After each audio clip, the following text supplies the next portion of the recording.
In this lesson, we're going to learn a little bit about multiplying fractions. So it's kind of like an introduction to that. And we're going to learn about it using models. So if we have a problem like this that says, what does each model show? Write the answer as a multiplication. So review each model to see what each one shows. So this model has 1, 2, 3, 4 blocks with one shaded in. So this model shows the fraction 1/4. Over here, each shape shows the fraction 1/2. There's 2 blocks here. One of them is filled in. Same with this one, the exact same block. There's 2 of them. So now, step 2. Multiplication means a group of items. So understand what 2 times 1/2 means.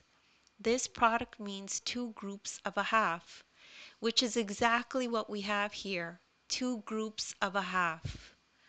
So that's kind of why we can see how multiplication and fractions work. So the entire model here represents 1 group of a quarter. So this is the same as 1 times a quarter. So that's how you multiply fractions. This entire model shows 2 groups of a half. And this is the same as 2 times 1/2. And that's the introduction to multiplying fractions. And don't worry if you don't understand this right away. You could just rewatch the video. As well, in the description, you'll find links to other videos of mine that are like this. As well, you could download the ebook. In the ebook, you'll find this exact lesson. And in the ebook, there's a link to this video. It'll take you right to this lesson, and you could follow along in the ebook as you watch the video. Please make sure to like and subscribe, and thank you so much for listening.